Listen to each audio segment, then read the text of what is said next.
The movie starts as two modern-looking black men in their fancy underwear are being sold off at an auction. They are chained by their necks, and it appears as if the place is a slave market. Following this, the movie goes back into a flashback where it all started. It revolves around two estranged half-brothers, Regis and Joel Grosdesier, from the West Indies, who lead completely different lives. Joel is a monoracial black man fresh out of prison after serving time for stealing an old woman's purse. Currently, he lives with his mother and his 9-year-old daughter. He is serially unemployed and blames racism for all his woes, especially his joblessness. However, he has never seriously tried to find work. On the other hand, Regis is a biracial man. He is married to a white woman and has a 9-year-old daughter with her. He lives in an affluent town and is well integrated into the upper-class society. Regis is employed at the local town hall and works as an assistant to the mayor. One day, Regis receives a call from his uncle, informing him that his father is dying, and it is the old man's final wish to meet all his children. However, Regis pays no regard to his deadbeat father, as he was not around when Regis was a child. He then proceeds to have dinner with his family, but his crazy wife threatens to get laid with other men if he does not pay his father one last visit. She jumped to that specific threat awfully quickly. Left with no choice, he reluctantly agrees. The next day, Regis takes a flight to his hometown where his father resides. At the airport, he runs into Joel, who has also come to see their father. The brothers, who have been out of contact for more than a decade, put their differences aside and hire a taxi together. They catch up in the taxi on the way to their father's home. Regis tells Joel everything about his successful life, while the latter lies to cover up his failures out of embarrassment. Upon reaching their father's home, they are introduced to their aunt and several half-sisters. Turns out that their dad ventured throughout the world and had relations with countless women. This explains why Joel and Regis have different skin colors. The old man's eyes light up when he sees his only 2 sons before him. Before dying, he tells Regis and Joel that they will inherit a great treasure. This excites the brothers, and they eagerly wait to hear about the treasure. However, to their dismay, all they receive as inheritance is the document of emancipation of their ancestors. This document was handed over to a few slaves by their owners for some extraordinary work or act. Apparently, Regis and Joel's ancestors were granted freedom long before slavery was legally abolished in the West Indies. However, not concerned about the symbolic value of this piece of paper, they scoff at the inheritance. They then derisively tear the paper up under the disapproving eye of their late father's sister. As expected, this enrages the old woman, so she decides to teach the brats a lesson. She casts a voodoo spell on them and sends them back to the 17th century, where slavery is still prevalent. In the next scene, when Regis and Joel wake up, they find themselves stripped down to their designer underwear in an open field. As the two wonder about what happened, a couple of terrified black people run past them. Just then, 2 slave hunters also arrive and capture the Grosdesier brothers. They are then taken to a slave market and sold to Monsieur Jourdain, a landowner. Jourdain entrusts Joel to the farms, where he will work under the care of Henri, a brutal and deeply racist foreman, while Regis is sent to the kitchens of the residents. Soon, the half-brothers discover that they have actually time-traveled to 1780, when slavery was still a thing.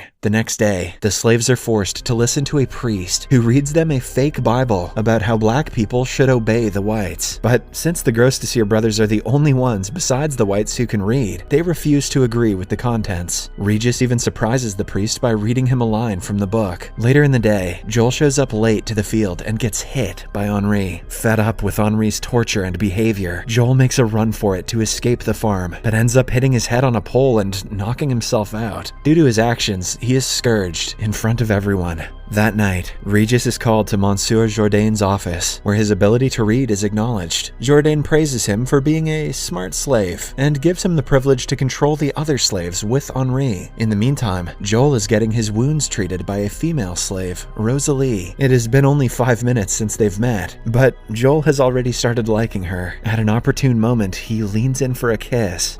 Only to get turned down. Rosalie then reveals that she is in love with a fellow slave named Isidore, much to Joel's disappointment. The next day, Regis carries out his new duty and starts ordering and commanding other slaves to do their work. Joel is shocked to see his brother acting like the whites and criticizes him for being selfish. However, Regis could care less, and he continues to be loyal to his new masters and reports his work throughout the day to Monsieur Jourdain. Eventually, everyone in the white household finds out about Regis's ability to read and starts starts mocking him. They also joke about whether or not he can play the piano. To everyone's surprise, Regis plays the piano beautifully. However, this results in him getting whipped severely by the whites. Finally fed up, Regis wants out, and the next morning, the two brothers flee the plantation by secretly hopping in the carriage of a Jewish man named Isaac. When they reach his place, Isaac approaches them and reveals that he knew about their presence all along. The brothers beg him for mercy, but to their surprise, Isaac provides them with great hospitality and care, as Jews are also a victim of discrimination. Soon, Monsieur Jourdain's henchmen arrive at Isaac's home in search of the two brothers, but before they could get caught, Regis and Joel bid Isaac farewell and flee through the back door. They make their way to the shoreline, where they take an abandoned boat and set out into the ocean. Ironically, they cross paths with a ship that is used to transport slaves to auctions, and are caught and imprisoned. At last, the Gros Desir brothers end up in the same slave market, where they are bought by Jourdain's henchmen. Fortunately, on the way back to the plantation, the brothers are saved by an African tribe who call themselves the Maroons. Here, it is revealed that the people of the tribe were all slaves once, before they fled from their owners. The two are welcomed into the tribe, and they begin to chant with the tribe leader. However, Regis, who himself is married to a white girl, refuses to chant when the Maroons talk about killing the whites. This enrages the tribe, and they quickly turn on the brothers. But fortunately, Regis and Joel manage to outrun the tribe and reach safety. The next day, the two find themselves in an unknown place, where they see their aunt, who cast a spell on them. The brothers soon realize that it was she who was responsible for sending them back in time. They plead with her to remove the spell, and mention that they will do anything for it. Initially, the old woman refuses, but when the brothers keep pleading, she gives them a hint. She tells them that the only way for them to get back to the present is to reach the plantation again and reunite their ancestors, Isidore and Rosalie. She also tells them to rectify the error without elaborating any further. She's probably referring to Joel trying to make out with his great-great-grandmother. Before disappearing, the woman leaves behind her special pipe and instructs the brothers to smoke it when they have successfully completed their mission. As the two are brainstorming ways to tackle the situation, Joel suddenly remembers seeing what seemed like Isidore having oral intercourse with another man. He also recorded a video of the incident on his phone and shows it to Regis. Questionable move, Joel. The two brothers then become convinced that Isidore is homosexual, and they mistakenly believe that this is the error that they are supposed to fix. In the next scene, Joel and Regis return back to the plantation. They try to negotiate with Monsieur Jourdain on their punishment, but it doesn't work out for them. Instead, they get branded with a sigil of the plantation. They then return to their huts and begin to plan their course of action. Meanwhile, inside the mansion, the whites are celebrating the wedding party of Monsieur Jourdain's daughter. Taking this as the perfect distraction, the brothers organize a party of their own for the slaves. They secretly steal a barrel of rum from the distillery to intoxicate and to activate the romance between Isidore and Rosalie. However, their plan hits a roadblock when Regis spots Joel making out with Rosalie due to his infatuation with her. Afterwards, the two brothers improvise and physically help the couple have intercourse as they're asleep. What?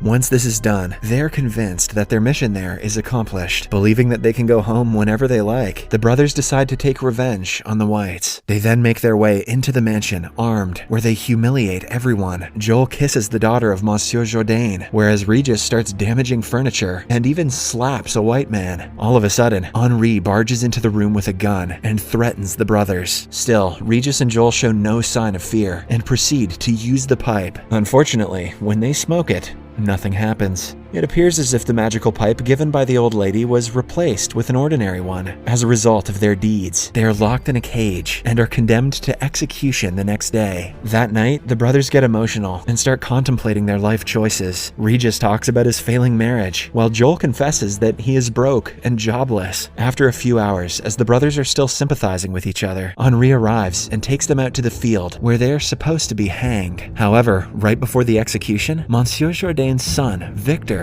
runs off into the forest as he cannot bear watching the sight. Rosalie chases after him and soon finds out that he has fallen into the nearby river. All members of the family panic and run to the scene. However, Isidore takes advantage of the uproar and saves the brothers, knocking out Henri in the process. He then orders them to run for their lives, to which they oblige. As the brothers flee, they come across Victor, who is being swept by the stream. Without a second thought, the two jump into the dangerous river, but to Regis's surprise, Joel cannot swim swim. This makes his task even more difficult, but somehow he manages to save both his brother and Victor. Grateful to the brothers for saving his son's life, Monsieur Jourdain sets them free. The half-brothers are also awarded with the very same document of emancipation that they were provided with by their late father. However, instead of accepting the freedom and the award, they request Monsieur Jourdain to free Isidore and Rosalie and present them with the document. The Monsieur finds the request very strange, but nonetheless, he obliges. In this way, the brothers have managed to free Isidore and Rosalie, but they still don't know where to find the magical pipe, which will help them return back to the modern age. With days passing by, they slowly begin to accept that they may never return to their time.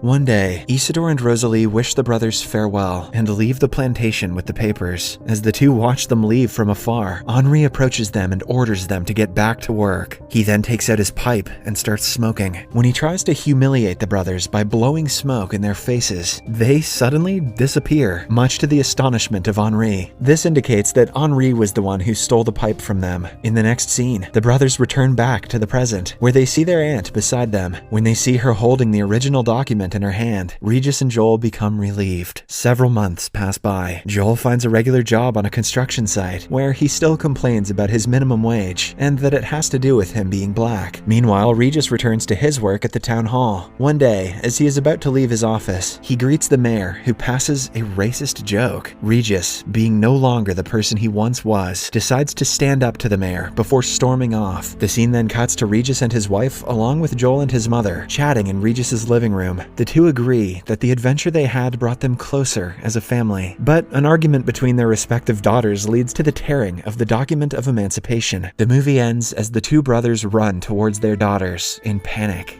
Subscribe for more videos like this, turn on notifications, and leave a like to help the channel out. Thank you for watching.